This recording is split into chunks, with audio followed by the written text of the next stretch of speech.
우선 결론이 가장 궁금하실 테니까 제가 결론부터 네네. 말씀드리면 우선은 네. 올림픽 선수촌으로 갈아타시는 거를 권유를 드리고 싶어요.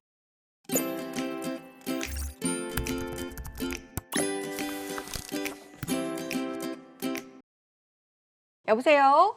네, 여보세요? 안녕하세요? 네, 안녕하세요. 네, 시청자님 반갑습니다. 네네. 네, 부동산 고민 어떤 부분이 있으신지 자세하게 좀 말씀 주시겠어요?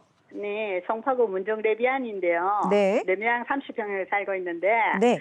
지금 올림픽 선수 기자촌 아파트로 갈아타기를 하려니까네 네. 가격이 너무 세서 지금 해도 되는지 안 되는지 그게 궁금해요. 그러세요. 가격적인 고민도 있으시고 문정 네네. 레미안은 언제 매수하신 거예요? 한 8, 9년 됐어요. 8, 9년 정도 보유를 하고 계셨어요. 네네. 알겠습니다. 올림픽 선수 기자촌 아파트 고민 중이신데 가격적인 부분도 좀 고민이시고 알겠습니다. 본부장님 받아주실까요? 네. 네네. 안녕하십니까. 반갑습니다. 네, 안녕하세요. 고맙습니다. 네, 감사합니다. 네네. 우리 시청자분 문정 레미안 보유하고 계신다고 하셨죠? 네네. 8년 전에 구입하셨다고요?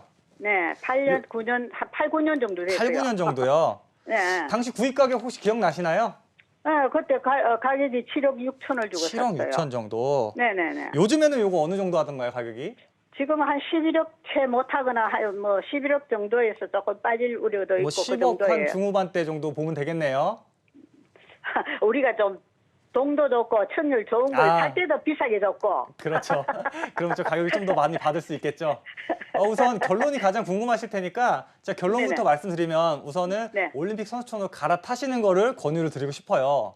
네. 그 이유를 좀 설명을 드리면요. 네네네. 일단은 문정 이제 레미안 같은 경우에 7, 네. 8년, 8, 9년 전에 구입하셨다고 했는데 현재 10억 언저리, 11억 좀 가까이 그 정도면은 차익이 한 3억 5천 정도 될 거예요. 그죠? 가격 상승이. 네. 근데 네. 올림픽 선수촌 아파트도 같은 30평대 기준으로 약 8년 전에 8년 전하고 지금하고 가격 차이를 비교해 보면 지금은 올림픽 그때 당시에 8년 전에도 우리 문정 레미안하고 가격이 비슷했어요.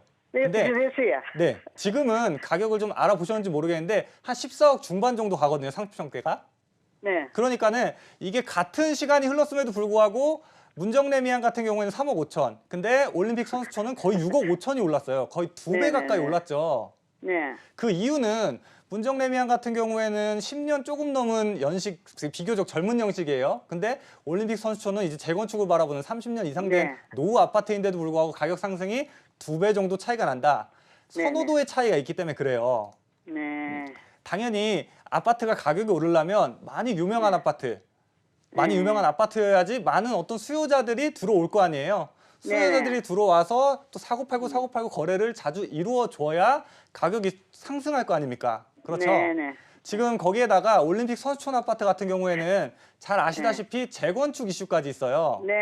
물론 지금은 뭐 안전진단 강화라든지 아니면 재건축 초과이익 환수제 같은 이런 어떤 좀 규제들 때문에 재건축이 좀 활발하지 않은 측면이 있지만 사실 이 올림픽 선수촌 아파트 같은 경우에는 향후에 만약에 재건축을 추진한다고 하면 사업성도 뛰어나요. 재질 지분도 높기 때문에. 그래서 네네. 어쨌든 미래 가치로 봤을 때는 굉장히 가치가 좋은 아파트라고 보시면 좋겠거든요. 네. 그러니까 우리가 거주를 하면서 기왕이면 좀 가치가 좀 더 많이 올랐으면 더 좋을 거잖아요. 네. 두 아파트 중에 향후 좀 더 가치가 더 많이 오를 수 있는 아파트는 올림픽 선수촌 아파트이기 때문에 좀 갈아타기 추천드립니다. 자, 이렇게 의견 드릴게요.